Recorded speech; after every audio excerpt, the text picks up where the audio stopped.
Hello everyone. आज हम ऐसे सीरीज़ के एक इम्पोर्टेंट लेक्चर को डिस्कस करने जा रहे हैं और आज का जो लेक्चर है ये बेसिकली ऐसे का जो कंक्लूजन होता है, ख़ास तौर पे जो कंपटीशन के ऐसे होते हैं उनका कंक्लूजन जो होता है उसके ऊपर आज का लेक्चर है। और किस तरह आज हम कोशिश करेंगे समझने की किस तरह एक अच्छा जो है स्ट्रांग और गुड कंक्लूजन जो है वो हम लिख सकते हैं एक कंपटीशन का जो ऐसे होता है उसमें।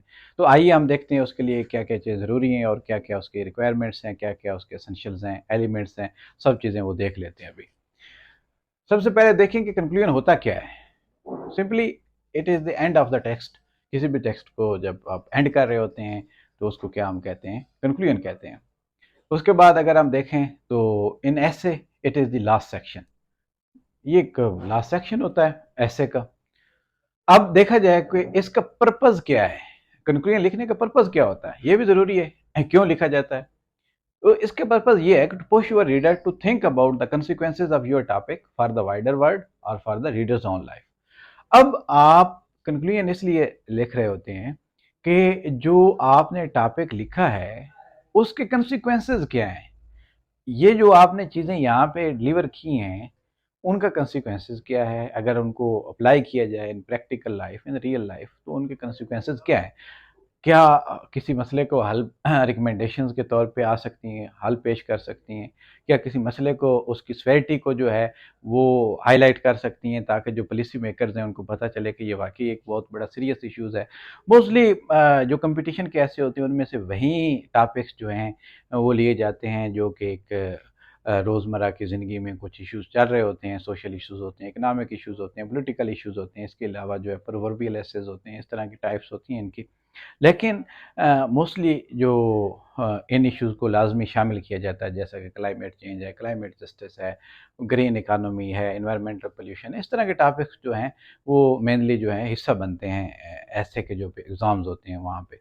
तो अब हम देखते हैं कि ये जो आपके कंसिक्वेंसेस क्या हैं of your topic for the wider world और for the readers own life. तो रीडर्स ऑन लाइफ जो है एग्जामिनर्स है उसको भी सोचना चाहिए कि पॉपुलेशन जो है वो बढ़ रही है, ठीक है, तो सबकी ज़िंदगियों को के लिए उसमें बहुत सारे चैलेंजेस पेश होंगे, दरपेश होंगे। तो उसमें एक एक एक होलिस्टिक व्यू इसको देना चाहिए कि एक जिससे एक एक थॉट प्रोवोकिंग होना चाहिए कि कुछ थॉट्स आएँ कि वाक़ई ये जो चीज़ है, ये इस तरह की है। ये जस्ट जो मैंने लिखा है पर्पज़ ऑफ द कंक्लूजन, ये बेसिकली तो ऑफ़िशियली जो अब लिखे जाते हैं ऐसे एक थीसिस टाइप जो होते हैं उनका उनके लिए ये ज़रूरी होता है क्योंकि उससे एक नई जो है नया एक चीज़ सामने आती है। तो जैसा कि पीएचडी लेवल के ये थीसिस होते हैं, तो वहाँ पे ये चीज़ें ज़रूरी होती हैं। लेकिन इनको अगर वैसे देखा जाए कंपटीशन के जो ऐसे हैं, वहाँ पे भी इनको अप्लाई किया जा सकता है। उसके बाद what is essential to write a strong conclusion. अब इसके लिए ज़रूरी क्या है?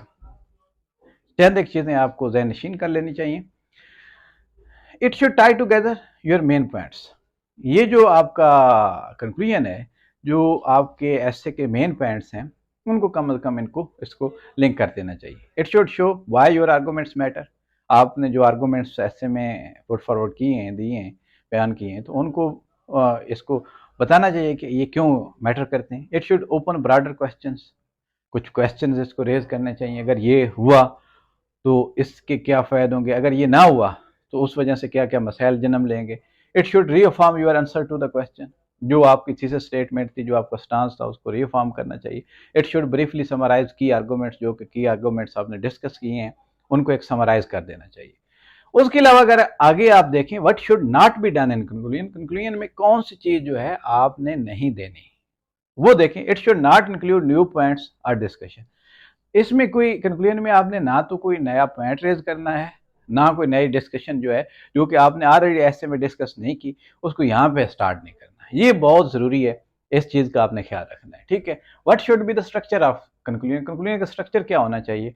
ये आप अगर देखें तो सबसे पहले तो आप रिफ्रेज करेंगे। मैंने ऑलरेडी इससे पहले जो है इंट्रोडक्शन का भी स्ट्रक्चर बताया है, अगर कंक्लूजन का स्ट्रक्चर इससे डिफरेंट है, you have to rephrase your thesis statement और योर स्टांस। आपने रिफ्रेज करके जो आपका स्टांस था या थीसिस स्टेटमेंट थी सबसे पहले उसको लिख देना है। उसके बाद आपने जो मेन पॉइंट्स ऐसे में डिस्कस किए हैं उनकी अपना समरी होनी चाहिए। और उसके बाद जस्ट 1 और 2 सेंटेंस से लिखने क्यों ये पॉइंट जो हैं ये आपकी जो रिकमेंडेशंस हैं क्यों ये मैटर करती हैं।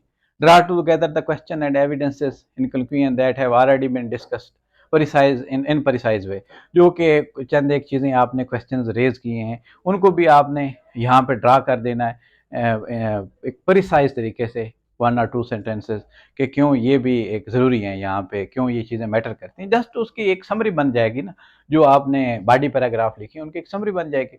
Eight the and leave a pessimistic और ऑप्टिमिस्टिक व्यू। अब यहाँ पे एक चीज़ समझने की ज़रूरत है, पेसिमिस्टिक और ऑप्टिमिस्टिक जो आप कह रहे हैं ना कि ये व्यू किस तरह छोड़ना है। अगर आपने चंद एक रिकमेंडेशंस दी हैं ऐसे में कि ये चीज़ें जो हैं ये की जाएँ तो क्लाइमेट चेंज के जो इम्पैक्ट्स हैं, मिसाल के तौर पे ऐसे हमारा था क्लाइमेट चेंज, तो उनको मिटिगेट किया जा सकता है। तो यहाँ पे अगर आप पेसिमिस्टिक व्यू छोड़ना चाह रहे हैं तो आप ये कहें, अगर ये रिकमेंडेशन जो है टाइमली फॉलो नहीं की जाती, टाइमली कुछ एफर्ट्स जो हैं वो नहीं की जाती, तो we are already late to mitigate the impacts of climate change. हम बहुत लेट हो चुके हैं। तो इसके लिए अब क्या है, तो इसके कंसिक्वेंसेस क्या होंगे? कंसिक्वेंसेस ये होंगे कि दुनिया में इंसानों का नाम निशान ही नहीं रहेगा, ये प्लेनेट जो है जिंदा रहने के काबिल नहीं रहेगा। ये क्या है, एक पेसिमिस्टिक व्यू है। ठीक है, अब आप क्या करना चाह रहे हैं, आप ऑप्टिमिस्टिक व्यू छोड़ना चाह रहे हैं। ये आपके ऊपर डिपेंड करता है whether you are going to leave a pessimistic और optimistic view at the end of your conclusion. अगर ऑप्टिमिस्टिक छोड़ना चाह रहे हैं, अब मतलब पूरी उम्मीद आप कहें कि already efforts are happening in the right direction to mitigate the impacts of climate change, but some other measures are required. To support the previous efforts, and it can be considered that, it can be hoped that humanity with collective efforts can overcome the challenge of climate change in an effective way. And already humanity have proved that when humans are united, there is no greater potential, there is no any potential that cannot be overcome. कोई ऐसा challenge, there is no challenge that can be overcome by the united efforts or concerted effort of humanity. तो यहाँ पे आप इस तरह का कोई ऑप्टिमिस्टिक दे दें, कोई स्टेटमेंट दे दें कि अगर इंसान जिस तरह मिल के काम कर रहे हैं तो कोई इतना बड़ा चैलेंज नहीं है जो कि इंसान जो है मिल के कंसर्टेड एफर्ट्स के साथ वो ख़त्म ना कर सकें। तो क्लाइमेट चेंज भी इतना बड़ा चैलेंज नहीं है, इसलिए जल्दी जो है इंसान इसके ऊपर काबू पा लेंगे। ये क्योंकि ग्लोबल इशू है, तो इसी हवाले से यहाँ पे आपके ऊपर डिपेंड करता है कि आप कोई पेसिमिस्टिक छोड़ते हैं कमेंट या ऑप्टिमिस्टिक जो है पॉइंट यहाँ पे छोड़ते हैं। तो ये बेसिकली टोटल जो है इसके एक स्ट्रक्चर होता है कंक्लूजन को लिखने का, कि इस तरह आपने स्टार्ट करना है, ये चीज़ें आपने ज़हन नशीं कर लेनी है। तो बाकी जब आप कंक्लूजन का पैराग्राफ लिख रहे होते हैं उसमें 2 3 4 चीज़ें आपने ज़हन में रखनी है। जब आप कंक्लूजन की तरफ आ रहे हैं तो आपकी एक ट्रांजिशन होनी चाहिए कि you are going to conclude your topic. कुछ वर्ड्स होते हैं ट्रांजिशनरी वर्ड्स उसको बोलते हैं कि आप क्या करेंगे, आप कुछ वर्ड्स लिखते हैं जैसा कि in brief, in short, in conclusion, to conclude the topic, to summarise the debate. इस तरह के कुछ एक वर्ड्स हैं। सक्सेंटली मुख्तसरन इसका मतलब बनता है। इस तरह के और बहुत सारे वर्ड्स हैं, आप उनको क्या करें वहाँ पे लिखें और उसके बाद जो है आप आगे जो इसका रिफ्रेज योर थीसिस स्टेटमेंट, उसके बाद थीसिस स्टेटमेंट को रिफ्रेज कर दें। तो आपका जो है ये क्या इंडिकेटर्स होंगे, बेसिकली ये इंडिकेट कर रहे होंगे कि that is the last paragraph and that definitely that would be the conclusion of your एसे। तो जस्ट ये थोड़ी चंद एक चीज़ें थी जो ज़रूरी थी समझने के लिए कि कंक्लूजन जो है वो किस तरह लिखा जाता है। इससे पहले मैंने इंट्रोडक्शन जो है वो भी बताया कि उसमें क्या स्ट्रक्चर होना चाहिए। तो एक बड़ा डिफरेंस होता है इंट्रोडक्शन का जो पैराग्राफ होता है उसमें और कंक्लूजन के पैराग्राफ में। बाकी जहाँ तक इसकी ये कितने सेंटेंसेस के ऊपर होना चाहिए, कितने वर्ड्स होने चाहिए, अगर आपका इंट्रोडक्शन जो है 150 वर्ड्स का है तो आपका कंक्लूजन जो है ये भी 120 वर्ड्स का होना चाहिए, 130 वर्ड का। जो दूसरे एवरेज बॉडी पैराग्राफ हैं उनसे ये थोड़ा सा बड़ा होना चाहिए जो कंक्लूजन है। बाकी जब भी आप ऐसे लिख रहे हो तो आप कंक्लूड लाजमी करें, ठीक है। ये कंक्लूजन जो होता है एग्जामिनर इसको देखता है, इंट्रोडक्शन को देखता है, कंक्लूजन को देखता है कि क्या इसने इस टाइम प्रिस्क्राइब टाइम जो इसको दिया गया था उसमें इसने अपना एफ से जो है कंप्लीट किया या नहीं किया। अगर नहीं किया तो उसका बड़ा एक नेगेटिव इम्पैक्ट पड़ता है स्टूडेंट के ऊपर, और उसके मार्क्स जो हैं उसके ऊपर बहुत बुरा असर पड़ता है। अब अगर इसकी देखा जाए, हम एक पैराग्राफ लेंगे, उसके ऊपर हम एक कंक्लूजन लिखेंगे, एक टॉपिक लेके उसका कंक्लूजन देखेंगे, तो उससे मज़ीद जो है इसमें जो कुछ कन्फ्यूजन है वो भी हमें जो है क्लियर हो जाएगी। अब हम देखते हैं कि जो एक पैराग्राफ लेके उसको देखते हैं कि कौन कौन सी चीज़ें जो यहाँ पे हमने डिस्कस की हैं वहाँ पे कैसे अप्लाई करते हैं। जी, अब हम देख लेते हैं, ये हमने एक पैरा लिया है जो कि कंक्लूजन, इसके ऊपर हम देखते हैं, ये कंक्लूजन का पैराग्राफ है, ये बेसिकली इसका टॉपिक है, influence of media on children. तो अब हम देख लेते हैं कि जो चीज़ें हमने पहले ऑलरेडी डिस्कस की हैं कि कंक्लूजन में ये चीज़ें डिस्कस करनी है, तो अभी हम उनको देख लेते हैं किस तरह हमने इनको अप्लाई किया यहाँ पे। In brief, media can have both positive and negative influences on children. Topic था influence of media on children, तो हमने इसकी थीसिस स्टेटमेंट क्या बना दी कि जो मीडिया है उसके पॉजिटिव भी इन्फ्लुएंस है और नेगेटिव जो है वो भी इन्फ्लुएंस है चिल्ड्रन के ऊपर। तो इसको क्या किया, हमने पहले डिस्कस किया था कि जो इसका स्ट्रक्चर होगा वहाँ पे हम क्या करेंगे, रीफ्रेज करेंगे थीसिस स्टेटमेंट को। इन brief, media can have both positive and negative influences on children, तो हमने क्या कर दिया, रीफ्रेज कर दिया, ठीक है। उसके बाद आगे आ जाते हैं। आगे हमने डिस्कस किया था कि जो की आर्गूमेंट्स हैं उनकी हमने जो समरी है, जो चीज़ें हमने डिस्कस की हैं उनकी हमने समरी यहाँ पे जो है वो डिस्कस करनी है। Media, specially television, that is of high quality expose children to learning opportunities and can provide appropriate role models for children. ये इसका क्या पॉजिटिव इन्फ्लुएंस बताया जा रहा है। Early exposure to age appropriate programs designed around an educational curriculum are found to enhance cognition and academic performance। तो ये क्या है बेसिकली, जिसके पॉजिटिव हैं एस्पेक्ट्स। अब हमने जो एविडेंसेस इसमें दिए थे उसका भी थोड़ा सा जिक्र कर लेते हैं। Research suggest that parents who select well designed age appropriate programs and view these programs with their children maximize the positive effects of media on their children। तो ये सारे क्या है इसमें एविडेंसेस, और जो हमने चीज़ें डिस्कस की थी वो भी इसमें हमने उनकी समरी बना के दे दी है। हाउएवर मीडिया, अब इसका नेगेटिव जो एस्पेक्ट है वो भी बता रहे हैं। However media way shows excessive और gratuitous violence can have long term negative effects on a child's behaviour, cognition and physiological arousal, ठीक है, फिजियोलॉजिकल अराउजल, सॉरी। तो ये क्या है, यहाँ पे इसके नेगेटिव एस्पेक्ट्स को डिस्कस किया जा रहा है। There is also evidence to suggest that over exposure to media can damage some children's ability to connect with real people in everyday situations, and there appears to be a strong link between overexposure to media and the rise of obesity in children। मोटापा definitely, जो children media के आगे बैठे रहते हैं उनके तो खाने की हैबिट्स जो हैं वो भी उनकी डिस्टर्ब हो जाती हैं, इसलिए उनमें जो है ओबेसिटी की रेशो बहुत ज़्यादा बढ़ जाती है।